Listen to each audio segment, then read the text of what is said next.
Welcome to the Scale Up Valley, where we bring the best founders and investors to help you scale your business from 1 million to 1 trillion.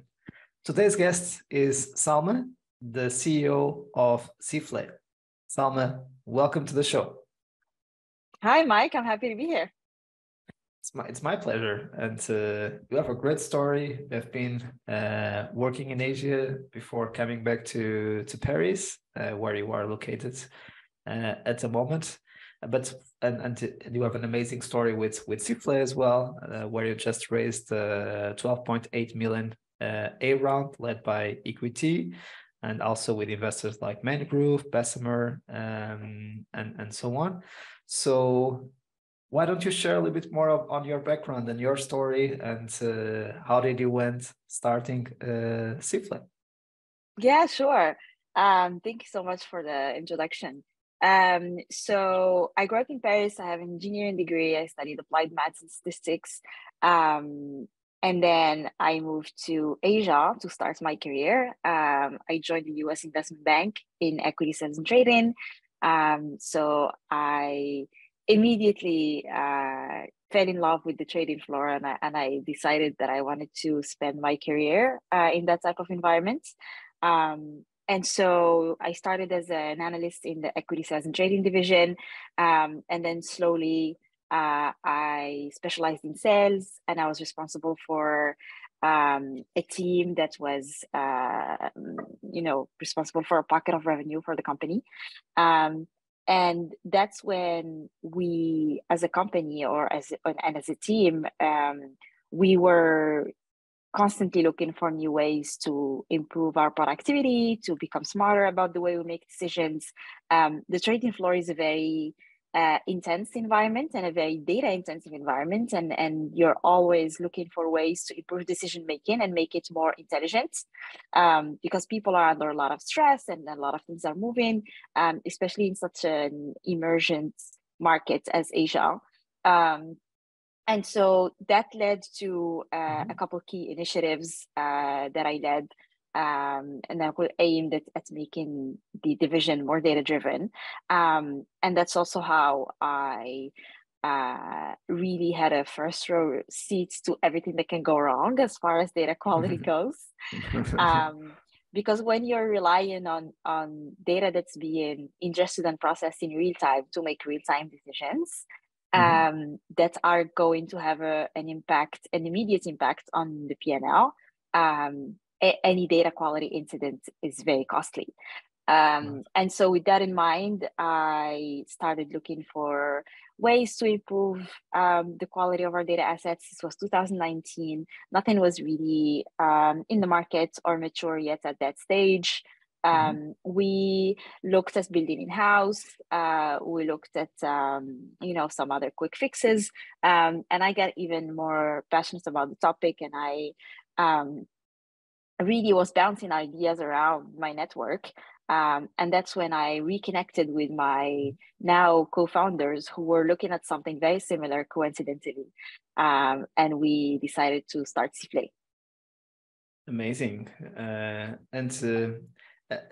You have on your LinkedIn mathematician by design, data nerd, and recovered investment banker, and also forever a dog lover. So, yes. Would you like to explore a little bit more your recovered investment banker statement? I thought you were going to ask me about the dog lover part. Exactly. Dog lover, that's what I'm also a dog lover, so I understand. Awesome. It makes a lot of sense to me. Okay. So I mean, I never worked anywhere else but the trading floor, except for Sifflet, obviously. And I spent, 6-7 years there, and I joined at a very, very young age. I was, just out of school. I was very naive. I was very young, and I was very, hungry to learn and ambitious and everything. And it's a really fantastic environment to grow, not just as a professional individual, but also on a personal level. I've always been drawn to, I always like this is something that I don't put on my bio, but I am a huge adrenaline junkie.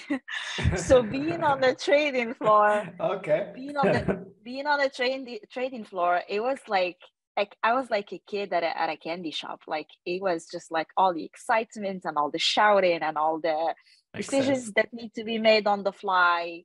And it was, and all the access to information. Like I was so excited because everything was, available, and I was surrounded by super smart people, and I had all these things to learn, and I really had a fantastic experience. I think it's an environment that really pushes you to challenge yourself and develop new skills, but also um, learn how to behave as a human being under stress, and that's really important. Right. Um, And it helps with but also, startups, right? exactly. But also on the downside, you get addicted to that feeling of, things moving super quick and working in an intense place. And that's why I say that I'm recovering, because when I left the bank, I needed to take a break to just like Right. detoxify myself from all that stress and all that It's very intensity. intense. But actually, it's becoming part of me now, and I think it's a great skill to have as a founder of a company, because it teaches you to be like not emotionally attached to anything, like just facts and data and getting shit done. Yeah.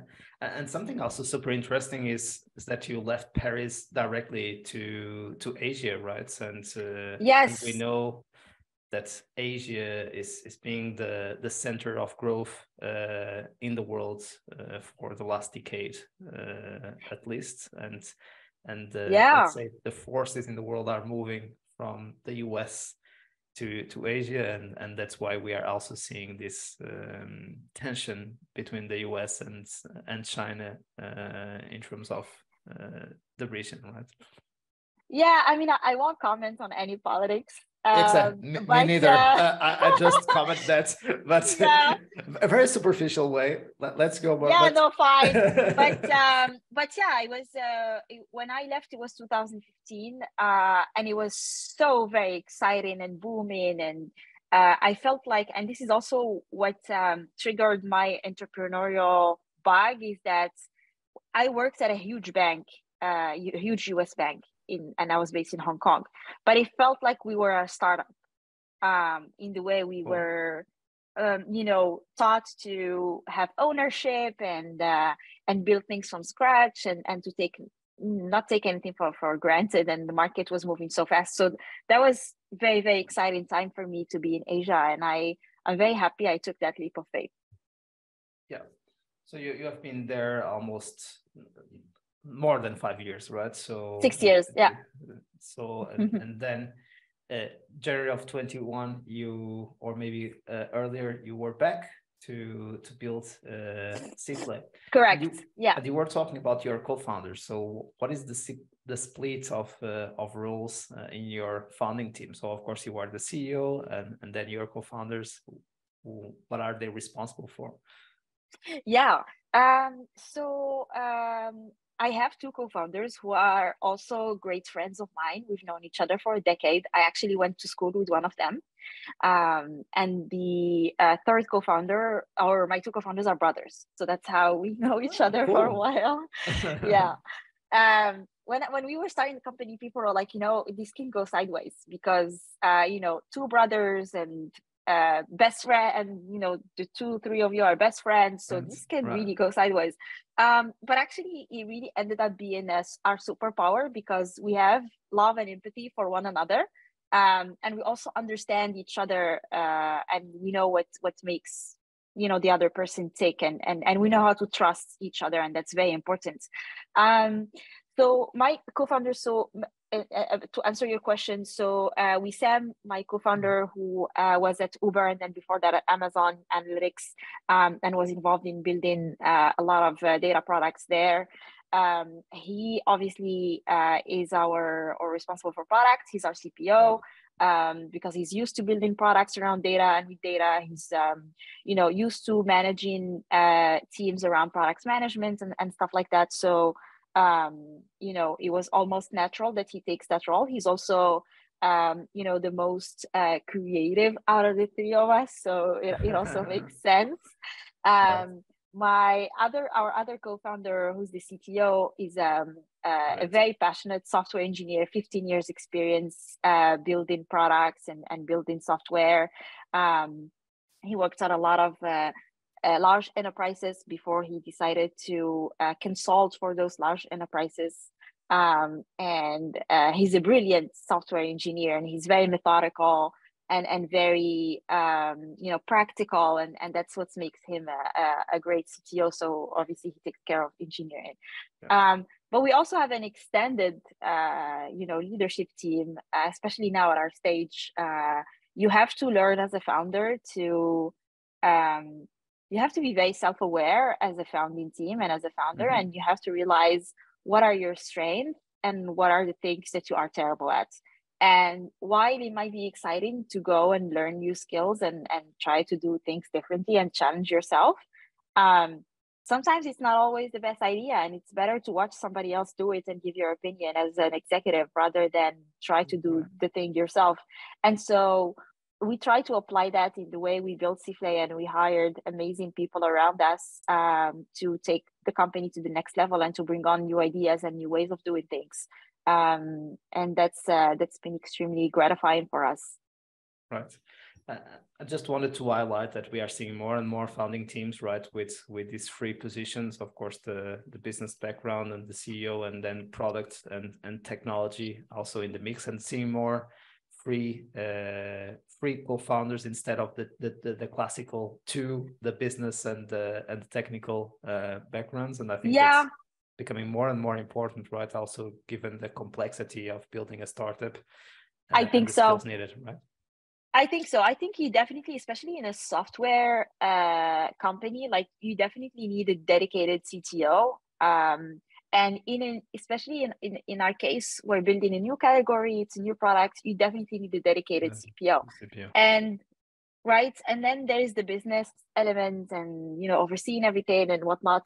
But what works well for us is that the three of us are engineers by design and by training. Right. So we are on the same page as far as, the core of the mission and the product and the engineering choices and everything. We are on the same page because, there's no, we speak the same language, right? But then it becomes a matter of like, who's more specialized in one thing versus the other. And that's what led to, I guess, who we are today, as far as our roles at the company are. Right.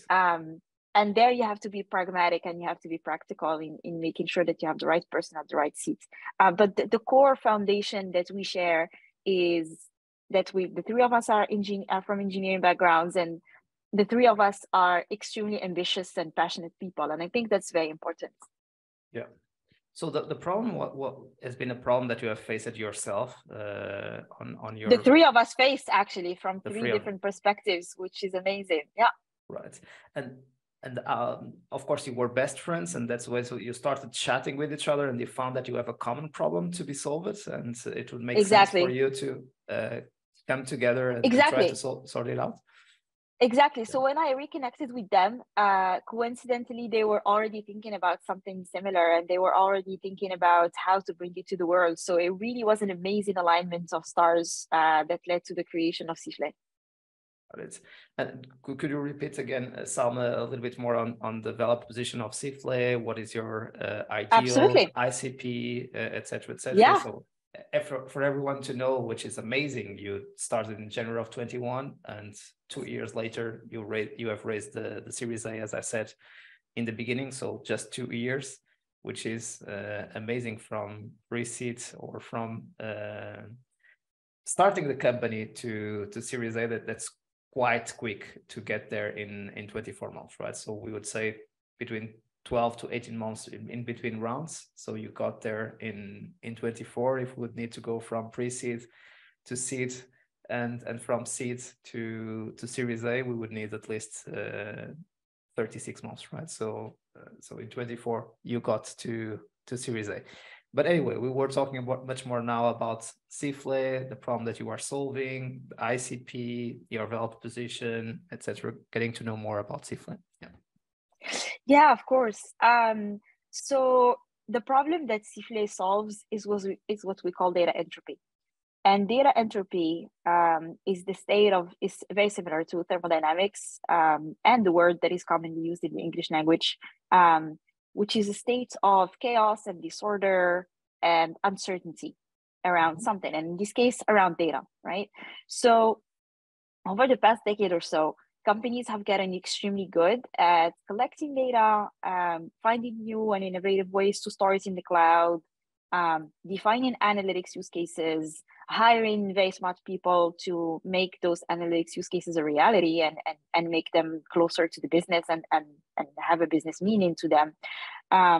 But what these companies are struggling with, especially as they get addicted to the usage of data and they want to get smarter and more intelligent, is that the complexity of the data platform as a result continues to increase. And complexity is inevitable because, you know, as you're growing, as you're scaling, you're onboarding new teams, you might be acquiring businesses, you might be adding new use cases, you might be embracing, you know, machine learning or whatnot to get even to push the boundaries of what technology can do for your business. That it gets to a point where you definitely will have to be managing huge complexity. I used to frown, and anecdotally, just opening a parenthesis, I used to frown upon and be skeptical around the term of big data, but I think we are actually finally living in the era of big data. Big data wasn't 10 years ago. Big data is happening now because companies are finally getting to a point where they can actually collect huge amounts of data and use it and actually make sense of it. But that comes at a price of dealing with complexity, with dealing with bifurcation in the processes and silos and all of that. And that's not something, you know, that is that can be ignored. It's actually a big problem and a big hurdle to the adoption of a data-driven culture. And I've seen that play out at my previous experience. We see it play out with a lot of the companies that we work with at Sifflet. And that's what we call, broadly speaking, data entropy, right? So lack of trust around data, lack of visibility, the data is not traceable, we don't know where it's coming from, we don't know who's using it, we don't know where to find it, etc. And we built Sifflet to reduce that data entropy and allow businesses to really reach full potential with what their data can do and what their analytics platform can do and see an ROI on their data investment and data platforms, right? So practically speaking, Sifflet is a software solution that comes and sits on top of the data stack or the data technology stack and collects signals across different compartments of the data stack and translates those signals into what we call monitors or data quality monitors, meaning it will tell you when the data is deviating from a certain behavior. It will tell you when there is an abnormal behavior. It will tell you when there is an anomaly, things like that.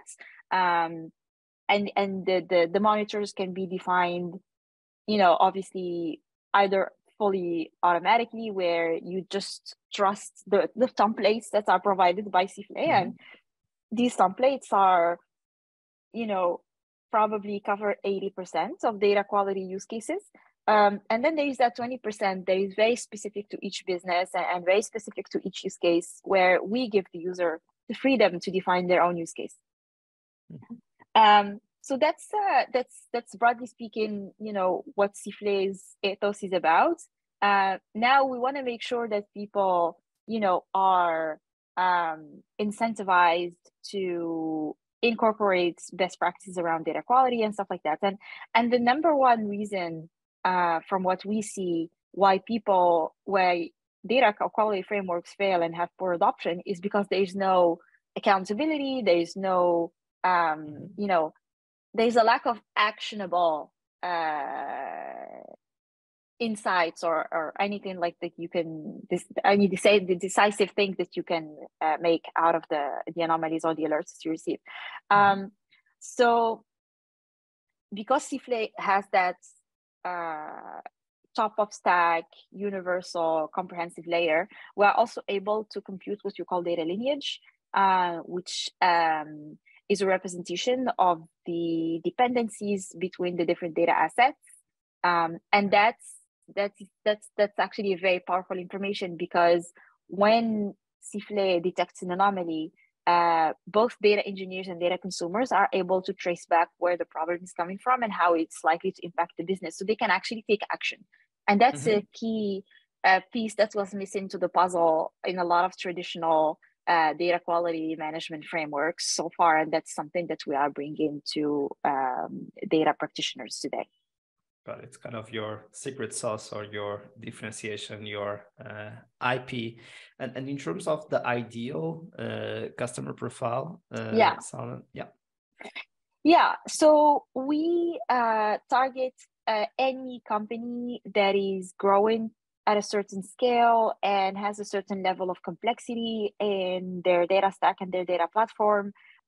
So it can go from, a digital native company that is about to IPO or just IPO'd, all the way to global multinational organizations. So our product is built in a way that it can cover a variety of use cases and cater to a wide range of industries and types of data platforms and type of technologies. Right, so kind of mid-market and enterprise, and Exactly. at the same time sector agnostic. In terms of Correct. Geographies, do you have any specific target at the moment? Is it mainly France or? Not at all. We actually have been international since day one. Our very first customer was in the US. And today we have customers in Europe, in the UK, in the US, in Asia. So we're really not restricting ourselves in terms of geography. And we are also, in terms of sales teams, we have people in Europe, in the UK, in the US, to kind of cover all the geographies where we're active. Got it. In terms of the go-to-market, I assume, being a very enterprise-oriented motion, is it mainly outbound and inbound plus outbound? How are you making it work? Yeah, it's a mix of both, to be honest, because it's a new category, it's a new product. People are not aware of what the products can do. Lots and of what content. Yeah, exactly. We fall into this new category of data observability. I guess we're one of the category creators, enhancers, whatever you want to call it. And so often, when it's the case for a new category, there's a lot of education that needs to be done. But luckily, it's a problem that every company understands and suffers from, and is, willing to an extent to make actions and to improve things, right? So it's a mix of a push and a pull, in a sense that, yes, you need to raise awareness around the existence of a solution like this, because it's quite innovative, while at the same time responding to a need that exists and that is well known and lived, and people understand and relate to. So I would say it's a healthy balance between the two. We have a wonderful marketing team that's putting in a lot of efforts in boosting our visibility and creating a healthy demand gen environment, while at the same time we have a fantastic sales team that's targeting certain companies, certain industries, and stuff like that. So it's a healthy balance. And I love kind of now I see that you have a different cover on LinkedIn, but if I remember well, you have kind of to put an end to Data Entropy. Now you have the cover of the conference. Right? Yes. So, which is your own conference, right? So good thing that I asked it. Yes. What is that about, the conference that is related with the go-to-market that we were talking about, the content, the education, right? Yeah, exactly. So it's our annual conference. This is our second edition, because obviously the company is 2 years old. So we did have a first edition. Exactly. We did have a first edition last year that to my surprise was a decent success. I wasn't expecting it. So this is our second edition this year, and this year we're trying something slightly different. Last year was fully virtual. And we had people like the founders of Airbyte, the founder of Manta, the field CTO of Big ID. We had a very senior person from State Street in the data governance team. So we had a decent caliber of people, I would say, that were, crazy enough to speak at a first time ever conference. But that speaks to how amazing the data space is. Right. Everyone is approachable and everyone is passionate about what they're building. So this year's edition, we're trying something slightly different. We're doing a hybrid mode where the team is going on tour, and we're going to be hosting in-person events in a few cities. And then we'll have a full virtual day in June.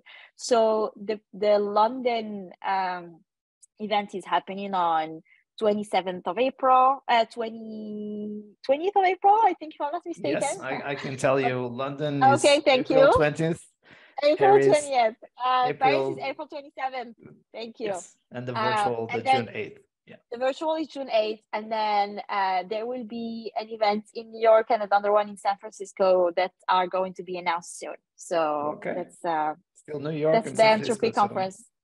Yeah. Both East and West Coast. Yeah. Well done. Yeah. And yeah, London and Paris. So the main tech hubs. It's only missing Berlin here on your. Actually, yes, we did think about Berlin. We might do it in the future. We did think about Berlin. We have an amazing community there. We have amazing clients in Germany in general. But we did think about Berlin. We thought about Barcelona. So maybe an amazing place Stockholm. as well. Stockholm. We're going to Stockholm in May for the data summit. So we might host like a drinks or something. But next year there will be more of a bigger tour. We might go to Singapore. Who knows? Exactly, a global one. It will be the third edition, so you need to add new flavors to the conference, and also to spark the ambition of the team. But it's pretty impressive, the second edition already being a global tour. So it would be much more comfortable to just do it virtually, or even doing it in person in Paris, and the rest virtual, and that's it, right? So congrats, kudos to the team for stretching you to make it bolder.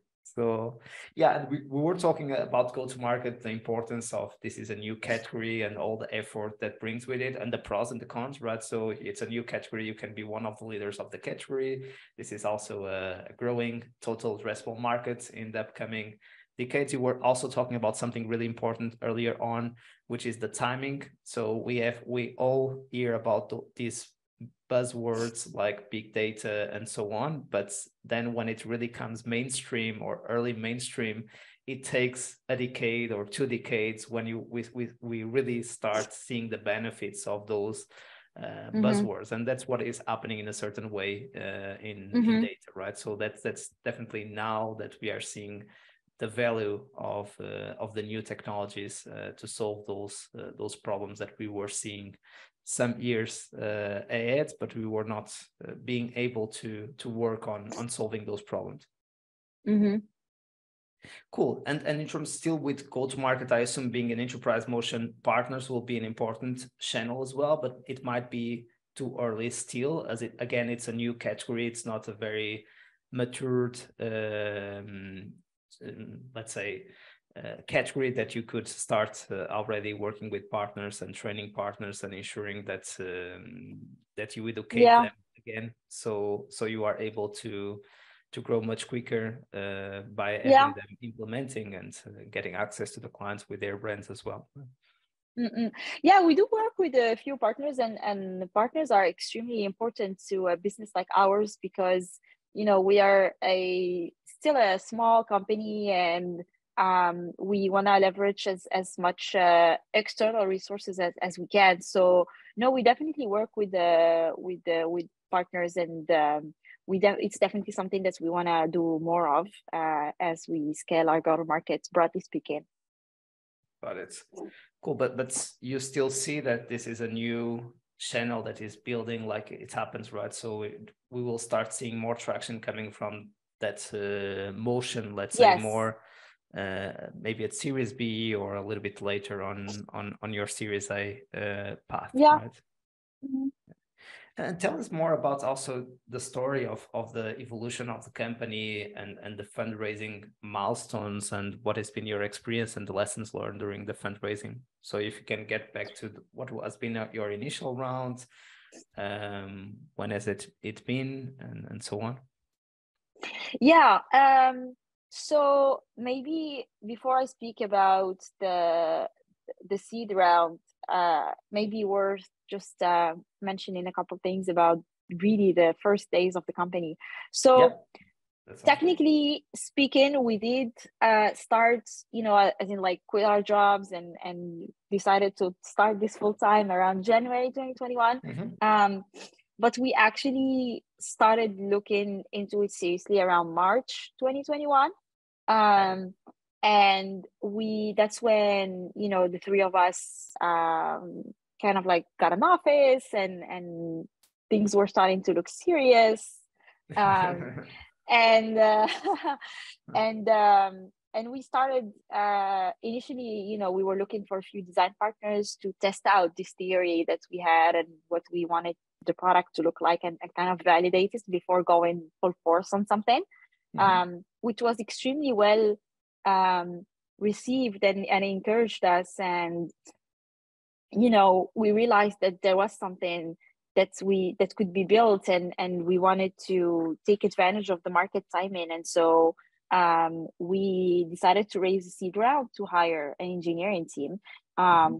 And that's when, we met with a few VCs, and we met with Yannick, who sits on our board, Yannick from Mangrove. And it was an instant connection. Yannick is a very thoughtful VC. I always say that we think of him as a fourth co-founder. He's an extension to our founding team. Nice. Very patient, very thoughtful, and he got extremely excited about what we were describing, and he got hooked on the idea and he wanted to invest. So that's how it happened. So Mangrove led our seed round. There was participation from a few, high-profile business angels and Bessemer and a few other amazing people. But super impressive. Also seeing Bessemer getting in so early, right? It's not common. Yeah, actually in Europe they do seed round. Alex Ferrara is the guy. Yeah, he's based in London. Thanks for correcting me. Yeah. I thought that they were a little bit later stage in Europe. Because I know he's and Bessemer, generally speaking, they are interested in kind of making it known that they also do seed rounds. So okay, cool. It's a tiny shout out there. So we started working with the two, extremely helpful, and then we hired an engineering team. Essentially, in the beginning, it was predominantly engineering. The company, we were, I think, 12, 13 people. And then we launched the product to the market in March 2022. Got it. That's when, the product was... So almost 15 months later. And when did you raise the seed rounds, Salma? In November 2021. Got it. So, and you skipped kind of the pre-seed round. So you went... we didn't do any pre-seed. Exactly. Yeah, we didn't do any pre-seed. On purpose, or because you thought that you would prefer to test the waters first, validate the problem, see the interest in the market? I mean, this might be naive, but I feel like the difference now between seed and pre-seed is just terminology, because you still see some pretty decent pre-seed rounds. we just went and raised a seed, which was, a decent seed. And we were like, let's just get down to execution, because the idea was not to raise a round every 2 weeks. Like that's not the business we're in for. Right. So we were like, let's raise an amount where we're going to be comfortable executing for a couple of years, and then we'll see how things go. So that was our seed round. And the product launched in March, and it was, we saw great early signs of traction and great early signs of product market fit, which was, for our stage, quite unheard of. Yeah. Thank you. And then we got approached by a few VCs for the Series A. So that's how the Series A happened in October, November 2022. That's super impressive. So January 21, you start the company. March 21, we start the company, actually. Okay. So March 21, you start the company. Then you raise the seed rounds in November of 21. March 22, 12 months later, you launch the product. And January of 23, you raise the A round after initial traction and that seems signs about of right. product market fit, right? That seems about right. We closed the Series A in December, so it was a 2022 deal. And you announced deal. In you announced it recently in March. Yeah. So that's so I mean, to answer your question, and I guess I'm also anticipating some questions you may have about, like, is the funding environment difficult? Is this and that? Right. It is, for sure. It is. And, I saw it in the way the interactions were different between seed and Series A. When we were raising our seed, obviously, like, we didn't have a product, we didn't have a team, we didn't have anything. We were three very ambitious people who worked at some nice companies and who understood the problem and thought they could solve it, right? I don't think you can do that these days. But yeah, that's something that was, I guess, possible in that kind of environment. But for the Series A, it was definitely, like, the bar was higher, and I saw it in the interactions. People are, more inclined to, really test out, like, the thesis. It has to be rock solid, and numbers need to be there and stuff like that, which actually is a good thing for the overall industry, and is a good thing to live through as a founder, because it teaches you discipline, for sure, but it also makes you more realistic as a founder and as an executive running a company, because what the funding market looked like a couple of years ago, that's not the norm. That was an exception that was happening with everything that was in the environment favoring for that, right? And I feel like what we are living through right now is what's going to be the norm for the next few years, and at least until the rate curve normalizes and stuff like that. So, an inflation, is where, governments and the Fed and economies want it to be. So, all that aside, I think it's yes, the environment is slightly more tough. It's definitely more tough to raise, but it's creating discipline, and it's creating I think it's going to be creating great companies, for sure. Right.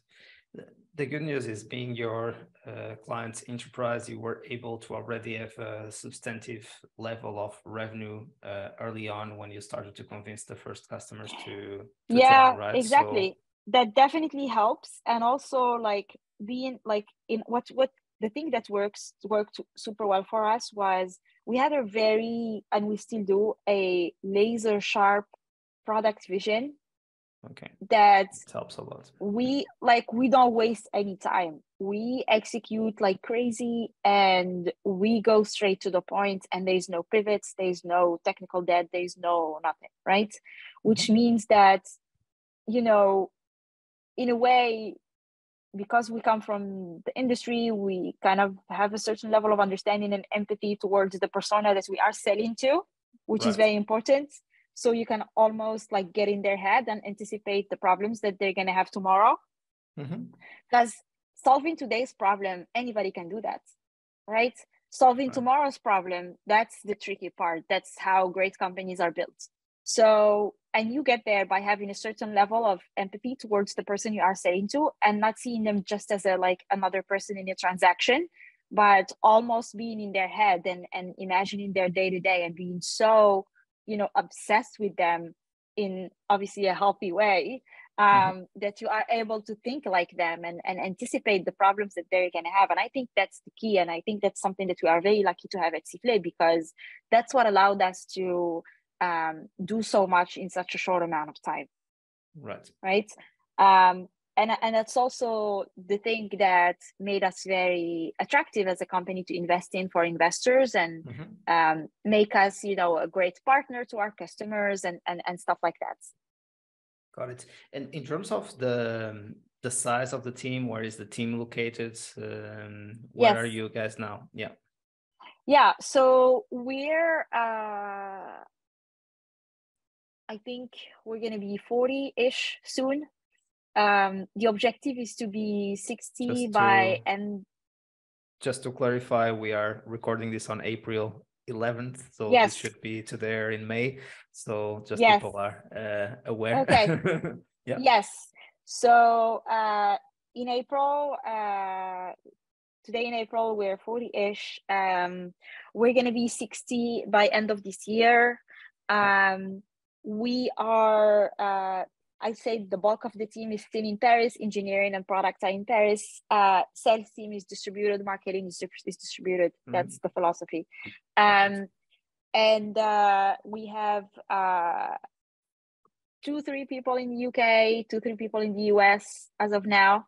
And the idea is to invest more in those teams and those markets in coming months. Right. But with offices or kind of remote first? That's the debate of the century, isn't it? We have an office in Paris, and in the regional hubs, we do offer people an office if they want to come.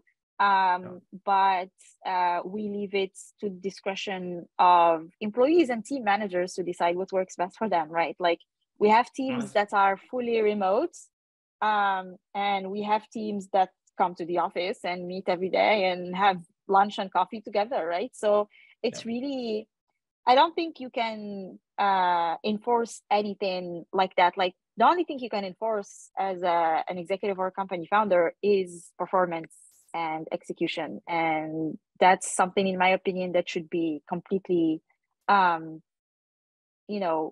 dissociated with where people are located. So that's the philosophy of things at Sifflet. And I'm seeing and listening here on the show that's also preparing the company early on to be a remote first company, even if it doesn't end to be. It helps the company to be more scalable as well. Yes. Absolutely. And and I think there's a few different approaches to that these days. There's companies that go full remote, no offices, no whatsoever. We try to meet, we make it a habit to meet at least every quarter. We fly everyone to Paris and we spend a week together and we discuss objectives and, company culture and super important that week together. Absolutely. Yeah. And we have a meeting every Monday where we talk about a lot of things that are not related to work. So, who's having a great weekend, who's getting married, who's having a baby, who's buying a house, to kind of create a certain humanity. People feel that exactly, there is more exactly. beyond work, right? They connect better, right? Exactly. Absolutely. That is the goal behind that meeting. And we stick to it. We try to have it every Monday. Even now that the company is growing, we try to make it every Monday so that people For how can long, get to know one another. Salma? Initially it was a 20-minute meeting, then it was 30 minutes, now it's 45 minutes. But I think it's It's a important. good Like investment. Yeah.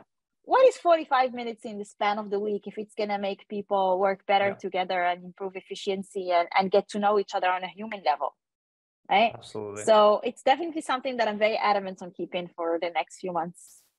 No, I think that those are very important tips to have that week together every quarter for the companies that are not only remote but distributed, as you said, that they are not all on the Yeah. same page. And sometimes even you have salespeople in the US and in the UK and in Paris, and they are not talking to each other, and they need to work a lot together. And sometimes they need to support each other to be able to serve the customer and to serve the entire team to be able to achieve certain milestones. And if there is not that personal connection, things will not happen, right? And friction will be there. Absolutely. So I think that's really helping people to get to know each other and spending time together and talking about things that are non-business. It's all about business, right? So because if we don't do that, business doesn't happen, right? So that's very well said. We are human beings, right? Sometimes we forget. We think that we are robots, but fortunately we have amazing robots that are coming to help us out with those repetitive tasks and boring tasks. Let's see. But I really believe that we can be very good partners with robots instead of being a threat to us. Let's see. And so let's go to the last. Maybe the robots will watch this episode one day and laugh. So exactly. And me too. When we do this kind of statements, maybe someone will cut some of my sentences in 10 years and tell Mike, we're telling that. Maybe this is a good sign. It seems that Mike has improved his. He's a visionary. Exactly. or no, it's just that kind of comments that we joke about, right? So let's go to the last segment of the show, Salma, where I ask you a quick question, and we kind of do a ping pong of quick questions and answers. So if you would have the opportunity to have a coffee with yourself in March of 21 when you started Sifflet, what advice would you offer to your younger self? Just do it. Just close your eyes and go for it. So great. What are you the most proud of on your journey so far? Being able, we're talking about the journey of Sifflet. Yes. Being able to attract such talented people at such an early stage of the company. The caliber of people we are able to hire is honestly mind-blowing to me. And I am just extremely thankful to these people for following us on this journey. I don't think I would have had the guts to do what they're doing by leaving their big, high-paying jobs at like big, successful companies and building things from scratch with us. So I'm very proud of us for doing that. Well done. Worst advice ever received? I'm surprising you. Yeah, I mean, as a founder, like you receive a lot of conflicting advice. There is no such thing as bad advice, right? Like you receive, some people might tell you to do this, some other people might tell you, no, it's a terrible idea. And ultimately, you have to take into consideration all of the, inputs that are being presented to you and make a decision based on what you think is the right thing to do. And I'm lucky to have had great training at the company that I worked at before, because like the job was about making decisions every second and making big decisions, right? So I learned to trust my intuition and trust my gut, and also be self-aware. When I make the wrong decision, then I don't dwell on it. I try to take a lesson out of it and, make sure that I've taken my learning and served me the way it should serve me and move on. So I don't believe in bad advice. I believe in bad judgment.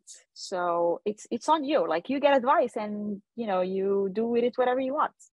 Love it. That's a very healthy way of seeing. I was just having a chat with my wife yesterday, really talking about that. I was just saying, I don't like that kind of behavior of a family member. And she was telling, I didn't see it in the same way. Maybe this is something that you need to work on yourself. So, and I found, so that's kind of having ownership about how you react to certain behaviors of others instead of blaming them. Just think, how can I better cope with those kind of behaviors? So that's kind of a similar thought process that you are following here. So another resource is your favorite book, and this can be business or non-business. Oh, I am definitely a bookworm. I read a lot. Since I became a founder, I started reading less and less business books just because I don't want to be influenced too much.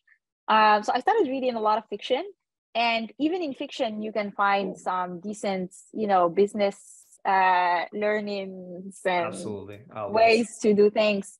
I think my favorite, it's not exactly fiction, it's based on a true story, is The Boys on the Boat. It's about it's about US team, rowing team that was participating in the Olympics. This was around, I think, World War II. And they talk about the struggles that they were faced with and the importance of teamwork. And I think it's a wonderful book. I think that's one of my favorite books right now. Awesome. And your favorite movie or series, as you wish?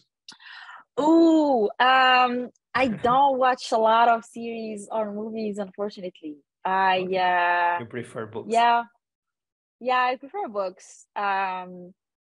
That's good. Yeah, I wouldn't even have something to tell you off the top of my head, unfortunately. Sounds great. And finally, your favorite podcast, excluding this one.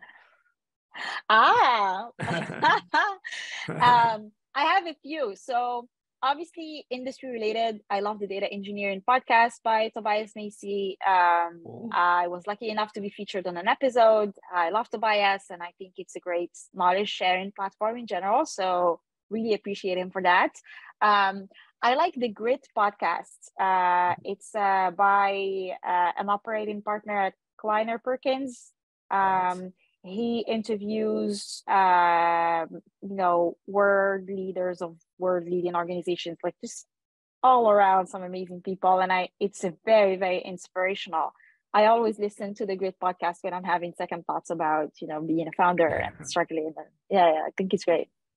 That's a great suggestion, especially for those kind of moments. Salma, thank you so much for joining us today. And we wish you I had a lot of fun in the upcoming chapters. And you are always invited to come back to share the next steps of your journey.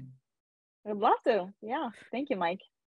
Thank you. And to our community, thanks for being there. We keep bringing you the best of the best, so we make your life a little bit easier as you scale up your business. See you soon and keep scaling.